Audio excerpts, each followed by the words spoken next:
ಇವತ್ತಿನ ಕಾರ್ಯಕ್ರಮದಲ್ಲಿ ಮೆದುಳಿನ ಶಕ್ತಿ ಬಗ್ಗೆ ತಿಳ್ಕೊಳ್ತಾ ಇದ್ದೀವಿ. ಇದರ ಬಗ್ಗೆ ತಿಳಿಸ್ಕೊಡೋದಕ್ಕೆ ನಮ್ಮ ಜೊತೆಗಿದ್ದಾರೆ ಅದ್ಭುತ ಅತಿಥಿಗಳು. ಮೊದಲನೇದಾಗಿ ನಾನು ಸ್ವಾಗತವನ್ನ ಕೋರ್ತಾ ಇದ್ದೀನಿ ಪ್ರವೀಣ್ ಪಾಟೀಲ್ ಅಂತ, ಎಫಿಷಿಯಂಟ್ ಬ್ರೈನ್ ನ ಎಂಡಿ ಆಗಿರುವಂತಹ ಪ್ರವೀಣ್ ಪಾಟೀಲ್ ಅವರನ್ನ ಕಾರ್ಯಕ್ರಮಕ್ಕೆ ಸ್ವಾಗತವನ್ನ ಕೋರ್ತಾ ಇದ್ದೀನಿ. ನಮಸ್ತೆ ಸರ್, ಕಾರ್ಯಕ್ರಮಕ್ಕೆ ಸ್ವಾಗತ ನಿಮಗೆ. ಹಾಗೆ ಇದೇ ಸಂಸ್ಥೆಯ ಸಿಇಒ ಆಗಿರುವಂತಹ ಉದಯ್ ಇಡಗಲ್ ಅವರು ಕೂಡ ನಮ್ಮ ಜೊತೆಗಿದ್ದಾರೆ. ಅವ್ರಿಗೂ ಕೂಡ ಕಾರ್ಯಕ್ರಮಕ್ಕೆ ಸ್ವಾಗತವನ್ನ ಕೋರ್ತಾ ಇದ್ದೀನಿ. ನಮಸ್ತೆ ಸರ್, ಕಾರ್ಯಕ್ರಮಕ್ಕೆ ಸ್ವಾಗತ ನಿಮಗೆ. ಹಾಗೆ ಪುಟಾಣಿ ಅತಿಥಿ ಕೂಡ ನಮ್ಮ ಜೊತೆಗಿದ್ದಾರೆ, ರೋಹನ್ ಅರಸೀಕೆರೆಯಿಂದ ಬಂದಿದ್ದಾರೆ. ಅವ್ರಿಗೂ ಕೂಡ ಕಾರ್ಯಕ್ರಮಕ್ಕೆ ಸ್ವಾಗತವನ್ನ ಕೋರ್ತಾ ಇದ್ದೀನಿ. ಹಾಯ್ ಪುಟ್ಟ, ಕಾರ್ಯಕ್ರಮಕ್ಕೆ ನಿಮ್ಗೂ ಕೂಡ ಸ್ವಾಗತ. Hi. Okay sir, Uday sir ನೀವು ಹೇಳಿ, ಎಫಿಷಿಯಂಟ್ ಬ್ರೈನ್ ಅಂದ್ರೆ ಏನು ಅಂತ ತಿಳಿಸ್ಕೊಡಿ. ಓಕೆ, ಇದೊಂದು ಎಫಿಷಿಯಂಟ್ ಬ್ರೈನ್ ಅಂತಂದ್ರೆ ಇದು ಒಂದು ಮೆದುಳಿನ, ತಾವು ಇಂಟ್ರೊಡ್ಯೂಸ್ ಮೇಲೆ ಹೇಳಿದ್ರಲ್ಲ, ಎಫಿಷಿಯಂಟ್ ಬ್ರೈನ್ ಅನ್ನೋದು ಇದೊಂದು ಮೆದುಳಿನ ಪರೀಕ್ಷೆ ಅಥವಾ ಮೆದುಳಿನ ಟ್ರೈನಿಂಗ್ ಅಥವಾ ಬ್ರೈನ್ ಟ್ರೈನಿಂಗ್ ಅಂತ ಹೇಳ್ತಿಲ್ಲ. ಇಲ್ಲಿ ನಾವು ಲೆಫ್ಟ್ ಮತ್ತು ರೈಟ್ ಬ್ರೈನ್ ನಡಕ್ಕೆ ಸಿಂಕ್ರನೈಸ್ ಮಾಡಿ ಒಂದು ಏನಂತಲ್ಲ ಒಂದು ಪವರ್ ಅಥವಾ ಮಕ್ಕಳಲ್ಲಿರುವಂತಹ ಒಂದು ಕಾನ್ಸಂಟ್ರೇಷನ್ ಇರ್ಬೋದು, ಮೆಮರಿ ಪವರ್ ಇರ್ಬೋದು, ಅಲ್ಲಿ ಓದುವಂತ ಶಕ್ತಿ ಇರ್ಬೋದು, ಬರೆಯುವಂತ ಶಕ್ತಿ ಇರ್ಬೋದು, ಇದನ್ನೆಲ್ಲ ಜಾಗೃತಗೊಳಿಸಿ ಆ ಮಕ್ಕಳನ್ನ ಅತ್ಯದ್ಭುತ ಅಂತ ಜೀನಿಯಸ್ ಅಥವಾ ಸೂಪರ್ ಜೀನಿಯಸ್ ಅಂತ ಹೇಳ್ತಿಲ್ಲ, ಅದು ಸೂಪರ್ ಜೀನಿಯಸ್ ಮಾಡುವಂತ ಮಕ್ಕಳ ತರಬೇತಿ ಇದೊಂದು ಎಫಿಷಿಯಂಟ್ ಬ್ರೈನಿ ಸಂಸ್ಥೆ ಅಂತ ಹುಡ್ಕೊಂಡಾಗಿದೆ ಇದು. ಓಕೆ, ಈ ಎಫಿಷಿಯಂಟ್ ಬ್ರೈನಿ ಸಂಸ್ಥೆ ಯಾವ ರೀತಿ ವರ್ಕ್ ಮಾಡುತ್ತೆ ಅಂತ ತಿಳಿಸ್ಕೊಡಿ sir. Yes ma'am, efficient brainy ಮೂಲತಃ ಹುಟ್ಕೊಂಡಿದ್ದು ಲಾಸ್ಟ್ ಇಯರ್ 4 years ಬ್ಯಾಕ್. ಇದು ಮೂಲತಃ ಜಪನೀಸ್ ಟೆಕ್ನಾಲಜಿ, ಜಪನೀಸ್ ತಂತ್ರಜ್ಞಾನ. ಡಾಕ್ಟರ್ ಸಿಚಿಂದಾ ಮೆಕ್ಯಾಟೋ ಅಂತ ಅವರ ಸಹಯೋಗ ಮತ್ತು ಇಂಟರ್ನ್ಯಾಷನಲ್ ಬ್ರೈನ್ ರಿಸರ್ಚ್ ಆರ್ಗನೈಸೇಷನ್ ಮತ್ತು SFN society for neuro scientist ಅವರ ಒಂದು ಸಹಯೋಗದಲ್ಲಿ ಆದಂತಹ ಒಂದು ಸಂಸ್ಥೆ. ಇದು ಮಕ್ಕಳ ಒಂದು ಬ್ರೈನಿನ ಡೆವಲಪ್ಮೆಂಟ್ಗೋಸ್ಕರ ಹುಟ್ಟಿದ್ದು. ಸೊ ಇಲ್ಲೇನಾಗುತ್ತೆ, ಪ್ರತಿಯೊಬ್ಬ ವ್ಯಕ್ತಿ, ಮನುಷ್ಯ ಏನಿದಾನೋ, ಅದು ಮಗು ಆಗಿರ್ಬೋದು ಅಥವಾ ವ್ಯಕ್ತಿ ದೊಡ್ಡ ಅಡಲ್ಟ್ ಆಗಿರ್ಬೋದು, ಯಾರೇ ಇದ್ರೂ ಕೂಡ ಎಲ್ಲರ ಬ್ರೈನ್ ಪೊಟೆನ್ಶಿಯಲಿಟಿ ಮತ್ತು ಬ್ರೈನಿನ ಪವರ್ ಸೇಮ್ ಆಗೇ ಇರುತ್ತೆ. ಆದ್ರೂ ಕೂಡ ಜೀನಿಯಸ್ ಮತ್ತೆ ಜೀನಿಯಸ್ ಇಲ್ಲ, ಅವನು ತುಂಬಾನೇ ಬುದ್ಧಿವಂತ ಇಲ್ಲ. ಈ ಎರಡು ಡಿಫ್ರೆನ್ಸ್ ಏನಕ್ಕಾಗತ್ತೆ ಅಂತಂದ್ರೆ ಅವರ ಬ್ರೈನಿನ ಯುಟಿಲೈಸೇಷನ್ ಮೇಲೆ. ಕೆಲವು ಜನ ಯುಟಿಲೈಸೇಷನ್ ತುಂಬಾ ಚೆನ್ನಾಗಿ ಮಾಡ್ತಾರೆ, ಕೆಲವು ಜನ ಯುಟಿಲೈಸೇಷನ್ ತುಂಬಾ ಚೆನ್ನಾಗಿ ಮಾಡೋದಿಲ್ಲ. ಇದಕ್ಕೆ ಏನ್ ಡೆಫಿಷಿಯನ್ಸಿ ಅನ್ನೋದನ್ನ ಡಾಕ್ಟರ್ ಸಿಚಿಂದಾ ಮೆಕ್ಯಾಟೋ ಸ್ಟಡಿ ಮಾಡಿಬಿಟ್ಟು ಒಂದು ರಿಸರ್ಚ್ ಅನ್ನ ರೆಡಿ ಮಾಡಿದ್ರು. ಪ್ರತಿಯೊಬ್ಬ ವ್ಯಕ್ತಿಗೆ ಬ್ರೈನ್ ಅನ್ನ 3 ಭಾಗದಲ್ಲಿ ವಿಂಗಡಣೆ ಮಾಡಿದ್ದಾರೆ. ಸೊ ಅದನ್ನ ನಾವು ಏನಂತ ಕರಿತೀವಿ, ಮೆಡಿಕಲ್ ಟರ್ಮ್ಸ್ ಬಂದಂತ ಸಂದರ್ಭದಲ್ಲಿ ಫೋರ್ ಬ್ರೈನ್, ಹೈಂಡ್ ಬ್ರೈನ್ ಮತ್ತು ಮಿಡ್ ಬ್ರೈನ್ ಅಂತ ಕರಿತೀವಿ. ಈಸಿ ಟರ್ಮ್ಸ್ ಅಲ್ಲಿ ಹೇಳ್ಬೇಕಂದ್ರೆ ಎಡಮೆದುಳು, ಬಲಮೆದುಳು ಮತ್ತು ಮಧ್ಯದ ಮೆದುಳು ಅಂತ ಕರಿತೀವಿ. ಇಲ್ಲಿ ವ್ಯಕ್ತಿಯ ಕೇವಲ ಒಂದ್ ಸೈಡ್ ಬ್ರೈನ್ ಮಾತ್ರ ವರ್ಕ್ ಆಗ್ತಾ ಇದೆ. ಯಾವ ಬ್ರೈನ್ ಅಂತಂದಾಗ ಬಲಗೈಯಿಂದ ಬರೆಯುವಂತ ವ್ಯಕ್ತಿಯ ಎಡಮೆದುಳು ವರ್ಕ್ ಆಗ್ತಾ ಇರುತ್ತೆ, ಎಡಗೈಯಿಂದ ಬರೆಯುವಂತ ವ್ಯಕ್ತಿಯ ಬಲಗೈ ತುಂಬಾ ಡಾಮಿನೇಟಿಂಗ್ ಇರುತ್ತೆ. ಈ ಡಾಮಿನೇಟಿಂಗ್ ಯಾವ ಕಡೆ ಬ್ರೈನ್ ಇದೆಯೋ ಅದು ಏನಂತ ಹೇಳ್ತೀವಿ, ಲೆಫ್ಟ್ ಬ್ರೈನ್ ಅನ್ನ ಲಾಜಿಕಲ್ ಬ್ರೈನ್ ಅಂತ ಕರಿತೀವಿ, ರೈಟ್ ಬ್ರೈನ್ ಅನ್ನ ಕ್ರಿಯೇಟಿವ್ ಬ್ರೈನ್ ಅಂತ ಕರಿತೀವಿ. ಈ ಎಡಮೆದುಳು ಮತ್ತು ಬಲಮೆದುಳನ್ನ ಸಂಪೂರ್ಣವಾಗಿ ಸಿಂಕ್ರನೈಸ್ ಮಾಡುವಂತ ಕೆಲಸ ಆಗುತ್ತೆ. ನಾವು more Indians why we are technology wise ಅಲ್ಲಿ, ಇನೋವೇಷನ್ಸ್ ವೈಸ್ ಅಲ್ಲಿ comparatively other countries like China, Japan, Korea ಅವರ ಮಕ್ಕಳು ಕಂಪೇರ್ ಮಾಡಿದಾಗ ನಮ್ಮಲ್ಲಿ ಆವಿಷ್ಕಾರ ಮತ್ತು ಇನೋವೇಷನ್ ನಲ್ಲಿ ಮಕ್ಕಳು ತುಂಬಾನೇ ಹಿಂದೆ ಬೀಳ್ತಾರೆ. Logically they are very good, but innovation technically they are very poor. ಅದಕ್ಕೆ ನಮ್ಮ ಒಂದು ಎಜುಕೇಶನ್ ಸಿಸ್ಟಮ್ ಅಲ್ಲಿ ಏನಾಗುತ್ತೆ ಅಂದ್ರೆ 90% of theory and 10% of practical. ಮಕ್ಕಳು ಟೀಚರ್ ಪಾಠ ಮಾಡ್ತಾರೆ, ಮಕ್ಕಳು ಪಾಠ ಓದಬೇಕು, ಅದನ್ನ ಎಕ್ಸಾಮ್ ಅಲ್ಲಿ ಬರೀಬೇಕು. ಮತ್ತೆ ನೆಕ್ಸ್ಟ್ ಇಯರ್ ಬರ್ತಾರೆ, ಮಕ್ಕಳು ಟೀಚರ್ ಪಾಠ ಮಾಡ್ತಾರೆ, ಮಕ್ಕಳು ಪಾಠ ಓದಬೇಕು, ಅದನ್ನ ಎಕ್ಸಾಮ್ ಅಲ್ಲಿ ಬರೀಬೇಕು. ಅದನ್ನ ಮಾರ್ಕ್ಸ್ ಮುಖಾಂತರ ನಾವು ಕನ್ಸಿಡರ್ ಮಾಡಿ ನಾವು ಅವ್ರಿಗೆ ಜೀನಿಯಸ್ ನಾನ್ ಜೀನಿಯಸ್ ಅಂತ ಕನ್ಸಿಡರ್ ಮಾಡ್ತೀವಿ. ಇಲ್ಲಿ ನಾವು ಮಕ್ಕಳನ್ನ ಟೆಕ್ನಿಕಲಿ ಹೇಗೆ ಡೆವಲಪ್ ಮಾಡ್ತೀವಿ ಅಂದ್ರೆ ಎಡಮೆದುಳು ಮತ್ತು ಬಲಮೆದುಳನ್ನ ವಿತ್ ದ ಬ್ರೈನ್ ಎಕ್ಸರ್ಸೈಸಸ್, ಬಾಡಿಯನ್ನ ಫಿಟ್ ಇಡೋದಕ್ಕೋಸ್ಕರ ಬಾಡಿಗೆ ಹೇಗೆ ಒಂದು ಎಕ್ಸರ್ಸೈಸ್ ಇದೆಯೋ, we go to the gym, ನಾವು ಎಕ್ಸರ್ಸೈಸ್ ಮಾಡ್ತೀವಿ, ಯೋಗ ಮಾಡ್ತೀವಿ, ಜಾಗಿಂಗ್ ಮಾಡ್ತೀವಿ, ಇದರಿಂದ ಬಾಡಿಯನ್ನು ಹೇಗೆ ನಾವು ಫಿಟ್ ಇಡ್ತೀವೋ ಅದೇ ರೀತಿ ನಮ್ಮ ಬ್ರೈನ್ ಅನ್ನು ನಾವು ಫಿಟ್ ಇಡೋದಕ್ಕೋಸ್ಕರ ಸಾಕಷ್ಟು ಬ್ರೈನ್ ಎಕ್ಸರ್ಸೈಸಸ್ ಗಳಿದೆ. ಫಾರ್ ಎಕ್ಸಾಂಪಲ್, ಈಗ ಇದೊಂದು ರೈಟ್ ಹ್ಯಾಂಡ್ ಇದೆ, ಇದು ಕ್ಲಾಕ್ ವೈಸ್ ಮತ್ತು ಲೆಫ್ಟ್ ಹ್ಯಾಂಡ್ ಅನ್ನ ಆಂಟಿ ಕ್ಲಾಕ್ ವೈಸ್.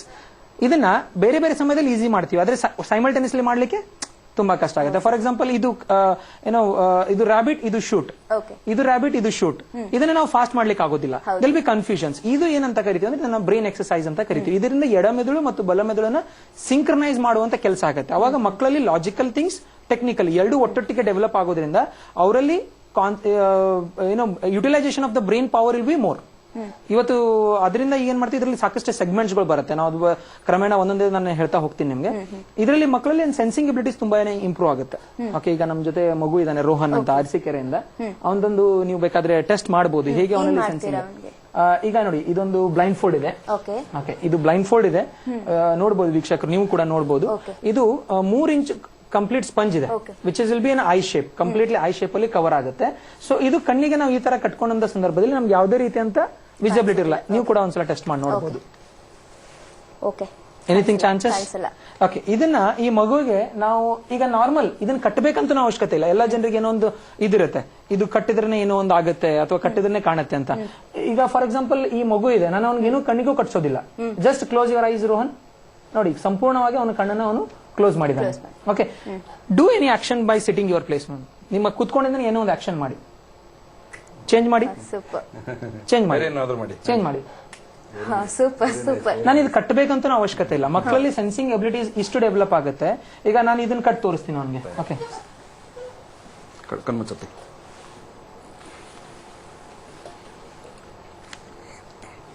ಇಲ್ಲ, ನೋಡ್ಬೋದು. ಓಕೆ, ಇವಾಗ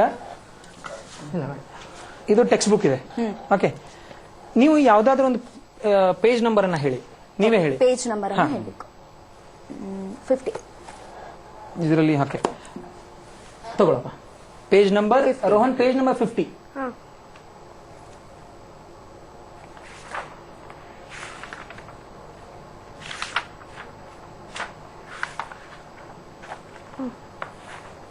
ಲೆಫ್ಟ್ ಸೈಡ್ ಇದೆ.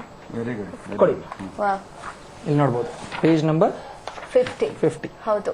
ಓಕೆ, ಹೇಗೆ ಸಾಧ್ಯ ಅಂತ ಈಗ ಇದನ್ನ ಅವನಿಗೆ ಓದ್ಲಿಕ್ಕೆ ಕೊಡೋಣ. Okay, start reading by page number 50 ಅಥವಾ 51 ಇಂದ ಓದಕ್ಕೆ ಸ್ಟಾರ್ಟ್ ಮಾಡಿ. The MEHADHARATA in Himalaya on FOLKLORE.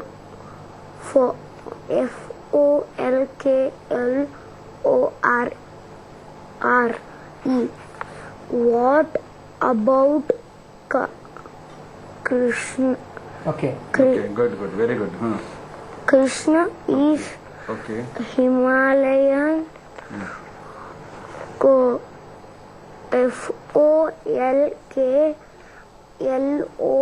FOLKLORE. Okay, very good. Okay. ಈಗ ನಂದೊಂದು ಪ್ರಶ್ನೆ ಅಂದ್ರೆ, ಈಗ ನಾನು ಪೇಜ್ ನಂಬರ್ ಹೇಳ್ದೆ, ಬಟ್ ಅದೇನೋ ಅಂದಾಜಿಗೆ ತೆಗಿಬಹುದೇನೋ ಅಂತ ನಾವು ಜಸ್ಟ್ ನಮ್ಗೆ ಗೊತ್ತಿಲ್ಲ ಇದ್ರ ಬಗ್ಗೆ, ಸೊ ನಾವು ಅನ್ಕೊಳ್ಬಹುದು. ಈಗ ನೋಡೋ ವೀಕ್ಷಕರು ಕೂಡ ಹಾಗೆ ಅನ್ಕೊಳ್ಬಹುದು, ಏನೋ ಅಂದಾಜಿಗೆ ತೆಗ್ದಿರ್ಬಹುದು ಅಂತ. ಆದ್ರೆ ಆ ಪೇಜ್ ಅಲ್ಲಿ ಇರೋದು ತುಂಬಾ ಚಿಕ್ಕ ಅಕ್ಷರ ಕೂಡ ಇದೆ. ಅದನ್ನ ಹೇಗ್ ಹೋದ ರೋಹನ್ ಅಂತ, ಹೇಗ್ ಸಾಧ್ಯ ಇದು ಅಂತ? ವ್ಯಕ್ತಿ ಮನುಷ್ಯನಿಗೆ 5 ಪಂಚೇಂದ್ರಿಯ ಅಂತ ಇದೆ. ಕಣ್ಣು, ಕಿವಿ, ಮೂಗು, ಬಾಯಿ, ಚರ್ಮ. ನಾವು ಗ್ರಹಿಕೆ ಏನೇ ಇರಲಿ ಜಗತ್ತಿನಲ್ಲಿ ನೋಡಿ, ನಾವು ಅಕಾಡೆಮಿಕ್ಸ್ ಅಲ್ಲಿ ಟ್ಯೂಷನ್ಸ್ ಅಂತ ಹೋಗ್ಬೋದು, ಸ್ಕೂಲ್ ಅಂತ ಹೋಗ್ಬೋದು, ಕಾಲೇಜ್ ಅಂತ ಹೋಗ್ಬೋದು. ಸ್ಪೋರ್ಟ್ಸ್ ಅಂತ ಬಂದಾಗ ಯಾವುದೇ ಸ್ಪೋರ್ಟ್ಸ್ ಅಕಾಡೆಮೀಸ್ ಇದೆ ಪ್ರತಿಯೊಂದಕ್ಕೂ. ಅದೇ ರೀತಿ ಮ್ಯೂಸಿಕಲ್ ಅಕಾಡೆಮೀಸ್ಗಳಿದೆ. ಅದೇ ರೀತಿ ಏನ್ ನೀವು ಅಕಾಡೆಮೀಸ್ ಇದೆಯೋ, ಯಾವುದೇ ಒಂದು ಕಲಿಕೆಯ ಗ್ರಹಿಕೆ ಇರಲಿ, ಅದು ಮಗು ಇರಲಿ, ವ್ಯಕ್ತಿ ಇರಲಿ, ಈ ಪಂಚೇಂದ್ರಿಯಗಳಿಂದನೇ ಗ್ರಹಿಸ್ತಾನೆ. ಎಲ್ಲೋ ಒಂದ್ ಕಡೆ ಈ ಪಂಚೇಂದ್ರಿಯಗಳಿಗೆ ನಾರ್ಮಲ್ ವೀಕ್ನೆಸ್ ಅಂದ್ರೆ ನಾವು ಇದನ್ನ ಸೆನ್ಸರಿ ಪರ್ಸೆಪ್ಷನ್ಗಳು ತುಂಬಾನೇ ವೀಕ್ ಆಗ್ತಾ ಹೋಗ್ತಾ ಇದೆ. ಇದಕ್ಕೆ ಕಾರಣ ನ್ಯೂರಾನ್ಸ್ ಅಲ್ಲಿ ಇರುವಂತಹ ಬ್ಲಾಕ್ಲೇಜಸ್ಗಳು. ನ್ಯೂರಾನ್ಸ್ ಅಲ್ಲಿ ಬ್ಲಾಕ್ಲೇಜ್ ಕ್ರಿಯೇಟ್ ಆಗ್ತಾ ಇರೋದ್ರೆ ವ್ಯಕ್ತಿಯಲ್ಲಿ ಸೆನ್ಸಿಂಗ್ ಎಬಿಲಿಟೀಸ್ ಕಡಿಮೆ ಆಗ್ತದೆ. ನಾರ್ಮಲಿ ನಮಗಿರುವಂತದ್ದು normal sensory perception. For example, ನಾನು ಕಣ್ ಮುಚ್ಚಿದ್ದೀನಿ, ನೀವು ಕಣ್ ಮುಚ್ಚಿದ್ರೆ, ಅಥವಾ ಆಡಿಯನ್ಸ್ ಯಾರು ಬೇಕಾದ್ರೂ ಕಣ್ ಮುಚ್ಚಿದ್ರು ಕೂಡ, ಕಣ್ ಮುಚ್ಕೊಂಡು ಯಾರೋ ಬಂದು ಅವ್ರಿಗೆ ಮುಟ್ಟಿದ್ರು ಕೂಡ ಅವ್ರಿಗೆ ಏನ್ ಸೆನ್ಸ್ ಆಗುತ್ತೆ, ಯಾರೋ ಬಂದು ಮುಟ್ಟಿದ್ರು ಅಂತ. ಬಟ್ ಯಾವ ಕಲರ್ ಬಟ್ಟೆ ಹಾಕಿದ್ದಾರೆ, ಯಾರು ಅವರು ಅಂತ ಹೇಳಿಕ್ ಸಾಧ್ಯ ಇಲ್ಲ. ಕಾಫಿ ಮೂಗ್ ಹತ್ರ ಹಿಡಿದು ಅಥವಾ ಮಾವಿನ ಹಣ್ಣು ಮೂಗ್ ಹತ್ರ ಹಿಡಿದು ಇದು ಕಾಫಿ, ಇದು ಮ್ಯಾಂಗೋ ಅಂತ ಹೇಳಿಕ್ ಸಾಧ್ಯ. ಆದ್ರೆ ಸ್ಮೆಲ್ ಮುಖಾಂತರ. ಆದ್ರೆ ಅದು ಕಟ್ ಮಾಡಿ, ಮ್ಯಾಂಗೋ ಕಟ್ ಮಾಡಿದ್ಯಾ ಇಲ್ವಾ, ಕಾಫಿ ವೈಟ್ ಇದೆಯಾ, ಬಿಳಿ ಇದೆಯಾ, ಕರಿಗಿದೆಯಾ, ಅದು ಗೊತ್ತಾಗೋದಿಲ್ಲ. ಅದೇ ರೀತಿ ಬುಕ್ ಅನ್ನ ಮುಟ್ಟಿ ಬುಕ್ ಅಂತ ಹೇಳ್ಬೋದು, ಪೆನ್ ಅನ್ನ ಮುಟ್ಟಿ ಪೆನ್ ಅಂತ ಹೇಳ್ಬೋದು, ಮೊಬೈಲ್ ಮುಟ್ಟಿ ಮೊಬೈಲ್ ಅಂತ ಹೇಳ್ಬೋದು. ಆದ್ರೆ ಅದ್ರ ಬುಕ್ ಅಲ್ಲಿ ಏನಿದೆ, ಯಾವ ಕಲರ್ ಇದೆ, ಆಮೇಲೆ ಪೆನ್ ಯಾವ ಕಲರು, ಮೊಬೈಲ್ ಅಲ್ಲಿ ಒಳಗಡೆ ಏನ್ ಚಿತ್ರ ಕಾಣ್ತಾ ಇದೆ, ಯಾವ ನಂಬರ್ ಡೈಲ್ ಆಗ್ತಾ ಇದೆ, ಇವೆಲ್ಲವನ್ನು ಕೂಡ ಸೂಪರ್ ಸೆನ್ಸರಿ ಪವರ್ ಅಂತ ಕರಿತೀವಿ ನಾವು. ಇದನ್ನ ಸ್ವಾಮಿ ವಿವೇಕಾನಂದರಿಗೆ ಈ ಶಕ್ತಿ ಇತ್ತು ಅಂತ. ಯಾಕಂದ್ರೆ ಆ ಹಳೆ ಕಾಲದಲ್ಲಿ ನಮ್ಮ ಋಷಿ ಮುನಿಗಳ ಕಾಲದಲ್ಲಿ ಹೋದಂತ ಸಂದರ್ಭದಲ್ಲಿ ಅವರು ಧ್ಯಾನ ಮತ್ತು ತಮ್ಮ ಒಂದು ಅಗಾಧ ಶಕ್ತಿ, ಬ್ರೈನ್ ಅಲ್ಲಿರುವಂತಹ ಈ ಪೀಸ್ ಅನ್ನ ಕ್ರಿಯೇಟ್ ಮಾಡ್ಕೊಳ್ಳೋದ್ರ ಮೂಲಕ ಅಗಾಧ ಶಕ್ತಿಯನ್ನು ಅವರು ತಮ್ಮಲ್ಲಿ ತಾವು ಡೆವಲಪ್ ಮಾಡ್ಕೊಂಡಿದ್ರು. ಇದರಿಂದ ಆ ಕಾಲದಲ್ಲೇ ನಮ್ಗೆ ನೋಡಿ, ಇವತ್ತು ಸ್ಯಾಟಲೈಟ್ ಇದೆ, ಆಮೇಲೆ ಡಿವೈಸಸ್ ಇದೆ, ಇನ್ನೊಂದಿದೆ, ಮತ್ತೊಂದಿದೆ. ಅದರಿಂದ ಗ್ರಹಗಳು ಇವತ್ತು ನಾಳೆ ಏನಾಗುತ್ತೆ ಗೊತ್ತಾಗುತ್ತೆ. ಆ ಕಾಲದಲ್ಲಿ ಏನೂ ಇರಲಿಲ್ಲ. ಅವಾಗ್ಲೇ ನಮ್ಮ ನವಗ್ರಹ ಪೂಜೆ ಮಾಡ್ತೀವಿ, ನವಗ್ರಹಗಳ ಬಗ್ಗೆ ಹೆಸರು ಗೊತ್ತು, ನಕ್ಷತ್ರಗಳು ಎಷ್ಟು ದೂರದಲ್ಲಿದೆ, ನಕ್ಷತ್ರಗಳ ಹೆಸರು ಗೊತ್ತು. ಅಂದ್ರೆ ಏನು ಡಿವೈಸ್ ಇಲ್ಲದೆ ನಮ್ಮ ಋಷಿ ಮುನಿಗಳು ಆಗ್ಲಿ ಅಥವಾ ಹಳೆ ಕಾಲದಲ್ಲಿ ಎಲ್ಲ ಜ್ಞಾನವನ್ನ ಪಡೆದಂತ ಜ್ಞಾನಿಗಳಿದ್ರು. Okay, how the utilisation of brain is power ಅಂತ ಬಂದ್ಬಿಟ್ಟು ಇಟ್ ಈಸ್ ಪ್ರತಿಯೊಬ್ಬ ವ್ಯಕ್ತಿ ಅವನ ಬ್ರೈನಿನ ಯುಟಿಲೈಸ್. ನಾನು ಅವಾಗಲೇ ಹೇಳಿದೆ, ಎಡಮೆದುಳು ಬಲಮೆದುಳು ಯಾವ್ದಾದ್ರು ಒಂದೇ ವರ್ಕ್ ಆಗ್ತಾ ಇರೋದು. ಕೆಲವು ಜನರಿಗೆ ಮಾತ್ರ ಎಡಮೆದುಳು ಬಲಮೆದುಳು ಒಟ್ಟೊಟ್ಟಿಗೆ ವರ್ಕ್ ಆಗ್ತಾ ಇದೆ. ತುಂಬಾ ಕಡಿಮೆ ಪರ್ಸೆಂಟೇಜ್. ಇವತ್ತು 100ರಲ್ಲಿ ನಾಟ್ ಇವನ್ 1 or 2 ಆ ತರ. ಅದು ಯುಟಿಲೈಸೇಷನ್ ಪವರ್ ಬಂದಾಗ it is less than 0.40% what we are utilising our brain. So Albert Einstein ಅವರು ತಮ್ಮ ರೈಟ್ ಬ್ರೈನ್ ಅನ್ನ ಯೂಸ್ ಮಾಡ್ತಾ ಇದ್ರು 10.6%. Swami Vivekananda 6.4% brain utilisation power ಅವರಲ್ಲಿ ಇತ್ತು. Japanese, Chinese, Koreans more than 2%, below than 3% ಅನ್ನ ತಮ್ಮ ಬ್ರೈನ್ ಅನ್ನ ಯುಟಿಲೈಸೇಷನ್ ಮಾಡ್ತಾರೆ. ಆದ್ರೆ ನಮ್ಮ ಏಷ್ಯನ್ ಟೆರಿಟರಿಯಲ್ಲಿ ಅಥವಾ ಸ್ಪೆಷಲಿ ಇಂಡಿಯನ್ಸ್ ಅಲ್ಲಿ ಶ್ರೀಲಂಕನ್ ಈ ತರ ಪಾಕಿಸ್ತಾನ ಈ ತರ ದೇಶದಲ್ಲಿ ನಮ್ಮಲ್ಲಿ ಎಜುಕೇಶನ್ ಯಾವ ರೀತಿ ಅಂದ್ರೆ ಕಾನ್ವೆಂಟ್ ಎಜುಕೇಶನ್ ಸಿಸ್ಟಮ್. ಅಂದ್ರೆ ಇಲ್ಲಿ 90% of practical theory and 10% of practical. ನಮ್ಮ ಹಳೆ ಗುರುಕುಲ ಎಜುಕೇಶನ್ ಸಿಸ್ಟಮ್ ಅಲ್ಲಿ 90% ಥಿಯರಿ 10% ಪ್ರಾಕ್ಟಿಕಲ್.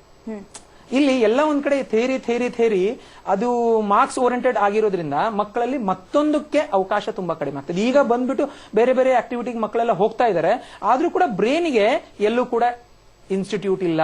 ಬ್ರೈನ್ ಅನ್ನ ಟ್ರೈನ್ ಮಾಡೋದಕ್ಕೋಸ್ಕರ ಎಲ್ಲೂ ಇನ್ಸ್ಟಿಟ್ಯೂಟ್ ಇಲ್ಲ. ಎಲ್ಲದಕ್ಕೂ ಇನ್ಸ್ಟಿಟ್ಯೂಟ್ ಇದೆ, ಆದ್ರೆ ಬ್ರೈನ್ ಟ್ರೈನ್ ಮಾಡುವಂತ ಇನ್ಸ್ಟಿಟ್ಯೂಟ್ ಇಲ್ಲ. And we are efficient brain are here to train the brain. We are the largest training academies across pan India. We have more than 180+ centres. ಇವತ್ತು ಭಾರತದಂತೆ ನಮ್ಮ ಸೆಂಟರ್ಸ್ ಇದೆ. ನಮ್ಮ ಪ್ರೆಸೆನ್ಸ್ ಬಂದು ಕರ್ನಾಟಕ, ಮಹಾರಾಷ್ಟ್ರ, ಆಂಧ್ರ ಪ್ರದೇಶ್, ತಮಿಳುನಾಡು, ಹರಿಯಾಣ, ಪಂಜಾಬ್ ಎಲ್ಲಾ ಕಡೆನೂ ಪ್ರತಿಯೊಂದು ಕರ್ನಾಟಕದಲ್ಲಿ ಪ್ರತಿಯೊಂದು ಡಿಸ್ಟಿಕ್ ಅಲ್ಲೂ ಕೂಡ ನಮ್ಮ ಸೆಂಟರ್ಸ್ ಇರುವಂತದ್ದು. ಓಕೆ ಸರ್, ಈ ಒಂದು ಸೆಂಟರ್ ಅನ್ನ ಓಪನ್ ಮಾಡೋದಕ್ಕೆ ಏನು ಸ್ಫೂರ್ತಿ ಆಯ್ತು ಅಂತ? ಓಕೆ, ಫಸ್ಟ್ ಆಫ್ ಆಲ್ ನಾವು ಇದನ್ನು ತಿಳ್ಕೊಂಡಾಗ ಏನಾಯ್ತು ಅಂದ್ರೆ, ಸೊ ಇದು ಮಕ್ಕಳಲ್ಲಿ ಏನಂತಾರೆ ಎಕ್ಸ್ಟರ್ನಲ್ ಎಜುಕೇಶನ್ ಸಿಸ್ಟಮ್ ಅಂತ ಹೇಳ್ತೀವಿ. ಇದಕ್ಕೆ ಎಕ್ಸ್ಟರ್ನಲ್ ಎಜುಕೇಶನ್ ಸಿಸ್ಟಮ್ ಇರೋದ್ರಿಂದ ಸೊ ಮಕ್ಕಳ ಕ್ರಿಯೇಟಿವಿಟಿ ಜಾಸ್ತಿ ಆಗುತ್ತೆ. ಸೊ ಎಲ್ಲರೂ ಸ್ಟಡಿಗೆ ಪ್ರವೀಣ್ ಅವರು ಹೇಳಿದಾಗೆ ಬರೀ ಸ್ಟಡೀಸ್ ಮಾರ್ಕ್ಸ್ ಅಂತ ಹೇಳಿ ಓರಿಯೆಂಟೆಡ್ ಆಗೋ ಬದಲಿ ನಮ್ದು ಪ್ರಾಕ್ಟಿಕಲ್ ರೂಪದಲ್ಲಿ ನಮ್ಗೆ ಇಂಡಿಯಾ ಪರಿವರ್ತನೆ ಆಗ್ತಾ ಇರೋದು. ಈಗ 2020 ನಮ್ ನಂಬರ್ 1 ದೇಶ ಆಗ್ತಾ ಇದೆ ಅಂತ ಇರ್ತಿಲ್ಲ, ಇದಕ್ಕೂ ನಮ್ ಕಾಂಟ್ರಿಬ್ಯೂಷನ್ ಕೊಡ್ತಾ ಇದೀವಿ. ಮಕ್ಕಳನ್ನ ಸೂಪರ್ ಜಿನಿಯಸ್ ಮಾಡೋದ್ರಿಂದ ಅಥವಾ ಸ್ವಾಮಿ ವಿವೇಕಾನಂದ ಹೇಳ್ತೇವಲ್ಲ ಅಂತವ್ರು ಮಾಡೋದ್ರಿಂದ ನಾವು ಎಷ್ಟಂತ ಮಕ್ಕಳನ್ನ ನಾವು ಇಲ್ಲಿ ಭಾರತ ದೇಶದಲ್ಲಿ ಕ್ರಿಯೇಟ್ ಮಾಡ್ತಾ ಇದೀವಿ. ಕ್ರಿಯೇಟ್ ಮಾಡೋದ್ರಿಂದ ನಾವು ಸದ 2020 ಇಸ್ವಿಯಲ್ಲಿ ಮಕ್ಕಳನ್ನ ಏನಂತಾರಲ್ಲ ಒಂದು ಒಳ್ಳೆ ದೇಶದ ಫಸ್ಟ್ ನಾವೇನ್ ಇಂಡಿಯಾ ಸೂಪರ್ ಕಂಟ್ರಿ ಅಂತ ಮಾಡ್ಲಿಕ್ಕಿದ್ದಲ್ಲ, ಆ ಕಂಟ್ರಿ ಮಾಡಲು ನಮ್ದು ಕಾಂಟ್ರಿಬ್ಯೂಷನ್ ಇರೋದ್ರಿಂದ ಈ ಒಂದು ಸ್ಫೂರ್ತಿಯಿಂದ ನಾವು ಮಕ್ಕಳನ್ನ ಎಕ್ಸ್ಟರ್ನಲ್ ಎಜುಕೇಶನ್ ಸಿಸ್ಟಮ್ ಮಾಡೋ ಉದ್ದೇಶದಿಂದ ಇದನ್ನ ಏನಂತಾರಲ್ಲ ಸಂಸ್ಥೆನ ಹುಟ್ಟಾಕಿ ಒಳ್ಳೆ ತುಂಬಾ ಚೆನ್ನಾಗಿ ಕೆಲಸನ ಮಾಡ್ತಾ ಇದೀವಿ. ಓಕೆ ಸರ್, ಇನ್ನು ಮಕ್ಕಳು ಎಲ್ಲರೂ ಒಂದೊಂದ್ ತರ ಇರ್ತಾರೆ. ಕೆಲವು ಮಕ್ಕಳಿಗೆ ಬೇಗ ಹೇಳಿದ್ದು ಅರ್ಥ ಆಗುತ್ತೆ, ಇನ್ನೊಂದು ಕೆಲವು ಮಕ್ಕಳಿಗೆ ಅರ್ಥ ಆಗೋದಿಲ್ಲ. ಯಾವ ತರ ನೀವು ಟ್ರೈನ್ ಮಾಡ್ತೀರಾ ಅವರನ್ನ ಅಂತ? ಇದರಲ್ಲಿ ಬೇರೆ ಬೇರೆ ಸೆಗ್ಮೆಂಟ್ಸ್ ಬರುತ್ತೆ. ಫಸ್ಟ್ ಬಂದು ಮೆಡಿಟೇಷನ್ 5 ಸ್ಟೇಜಸ್ ಬರುತ್ತೆ, 5 ಲೆವೆಲ್ಸ್ಗಳು ಬರುತ್ತೆ. ಓಕೆ, 5 ಲೆವೆಲ್ಸ್ಗಳು ಬರುತ್ತೆ. 5 ಲೆವೆಲ್ಸ್ ಅಲ್ಲಿ ಮಗುವನ್ನ ಯಾವ ರೀತಿ ಮೆಡಿಟೇಷನ್ ಇಂದ ಬ್ರೈನ್ ಅನ್ನ ಪೀಸ್ ಅಲ್ಲಿ ಇಡಬಹುದು, ಬ್ರೈನ್ಗೆ ಪ್ರಾಪರ್ ಆಕ್ಸಿಜನ್ ಕೊಡೋದ್ರಿಂದ ಹೇಗೆ ಬ್ರೈನ್ ಕ್ರಿಯಾಶೀಲತೆ ಹೆಚ್ಚುತ್ತೆ ಒಂದು. ಎರಡನೇದು ಪ್ರೇಯರ್ ಸಾಂಗ್ಸ್ ಮೂಲಕ. Third moral story. ಇವತ್ತೆಲ್ಲ ಒಂದ್ ಕಡೆ ಮಾರಲ್ ಸ್ಕೂಲ್ಸ್ ಅಲ್ಲಾಗ್ಲಿ ಮನೆಯಲ್ಲಿ ಕೂಡ ಮೊದಲು ನಮ್ಮ ತಂದೆ ತಾಯಿ ಅಥವಾ ಅಜ್ಜ ಅಜ್ಜಿ ಏನ್ ಹೇಳ್ತಾ ಇದ್ರು, ಕಳ್ಳತನ ಮಾಡಬಾರ್ದು, ಸುಳ್ಳು ಹೇಳಬಾರ್ದು ಅಥವಾ ಯಾರಿಗೂ ಮೋಸ ಮಾಡಬಾರ್ದು. ಆದ್ರೆ ಇವತ್ತಿನ ತಂದೆ ತಾಯಿಗಳು ಇಲ್ಲಿ ಕುತ್ಕೋಬೇಡ, ಅಲ್ಲಿ ಕುತ್ಕೋಬೇಡ, ಈ ತರ ಬಟ್ಟೆ ಹಾಕ್ಬೇಡ, ಅವ್ರ ಜೊತೆ ಮಾತಾಡಬೇಡ, ಹೊರಗಡೆ ಹೋಗ್ಬೇಡ, ಹೊರಗಡೆ ಆಟ, ಈ ತರ ಮಾರಾಲಿಟಿ ಬರ್ತಾ ಇದೆ. ಎಲ್ಲ ಒಂದ್ ಕಡೆ ಆ ತರ ಮಾರಾಲಿಟಿ ತುಂಬಾ ಕಡಿಮೆ ಆಗ್ತದೆ. ಅದರಿಂದ ಇಲ್ಲಿ ಮಕ್ಕಳನ್ನ ನಾವು ಮಾರಾಲಿಟಿಯಲ್ಲಿ ಡೆವಲಪ್ ಮಾಡ್ತೀವಿ. ದೆನ್ ಬಂದು ಬ್ರೈನ್ ಎಕ್ಸರ್ಸೈಸ್, ಆಮೇಲೆ ಬ್ರೈನ್ ಆಕ್ಟಿವಿಟಿಯಲ್ಲಿ ತುಂಬಾ ಬೇರೆ ಬೇರೆ ಬ್ರೈನ್ ಎಕ್ಸರ್ಸೈಸ್, ಸುಮಾರು 40 ರಿಂದ 50 ಬೇರೆ ಬೇರೆ ಬ್ರೈನ್ ಎಕ್ಸರ್ಸೈಸ್ ಬರುತ್ತೆ. ಅದರಿಂದ ಎಡ ಮೆದುಳು ಮತ್ತು ಬಲ ಮೆದುಳು ಒಟ್ಟೊಟ್ಟಿಗೆ ಸಿಂಕ್ರನೈಸ್ ಆಗುವಂತ ಒಂದು ಕೆಲಸ ಆಗುತ್ತೆ. ಅದ್ರ ಜೊತೆಗೆ ಅದಾದ್ಮೇಲೆ ಐಬಾಲ್ ಎಕ್ಸರ್ಸೈಸ್, ಕಣ್ಣಿಗೆ ಐಬಾಲ್ ಕೂಡ ಎಕ್ಸರ್ಸೈಸ್ ಅಂತ ಬರುತ್ತೆ. ಆ ಐಬಾಲ್ ಎಕ್ಸರ್ಸೈಸ್ ಇಂದ ಕಾನ್ಸಂಟ್ರೇಷನ್ ಮತ್ತು ಫೋಕಸ್ ಲೆವೆಲ್ ಇನ್ಕ್ರೀಸ್ ಆಗುತ್ತೆ. ಇನ್ನೂ ತುಂಬಾ ಪಾರ್ಟ್ ಇದೆ ಅದರಲ್ಲಿ. ಓಕೆ ಸರ್, ಇದ್ರ ಬಗ್ಗೆ ಇನ್ನಷ್ಟು ಮಾತನಾಡ್ತೀನಿ. ಓಕೆ ವೀಕ್ಷಕರೇ, ಕಾರ್ಯಕ್ರಮ ಮುಂದುವರಿಯುತ್ತೆ ಒಂದು ಪುಟ್ಟ ವಿರಾಮದ ನಂತರ.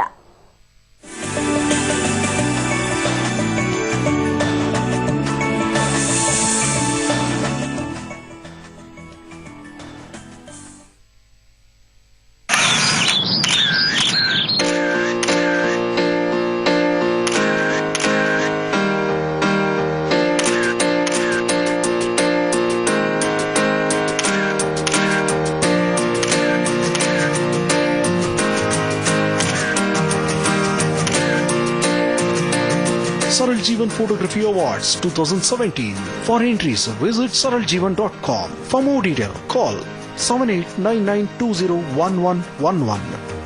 This event associate sponsored by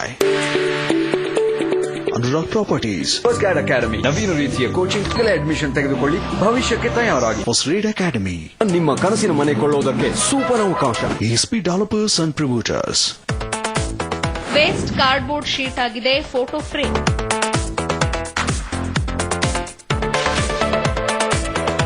ಹಳೆ ನ್ಯೂಸ್ ಪೇಪರ್ ಬಳಸಿ ಪೆನ್ ಸ್ಟ್ಯಾಂಡ್ ತಯಾರಿಸಿ.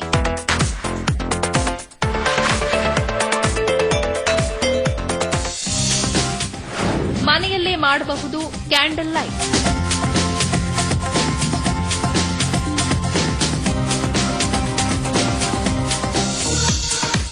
ವೀಕ್ಷಿಸಿ ಕ್ವಿಕ್ ಕ್ರಾಫ್ಟ್ ಇಂದು ಸಂಜೆ 6:30ಕ್ಕೆ.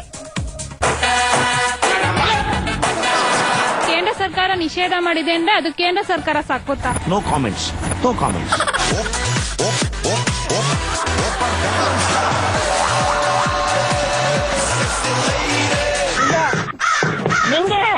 ಬಾವಲ್ ತೆಗಿಯಮ್ಮ ಪಾಕೆ ಬೇಕು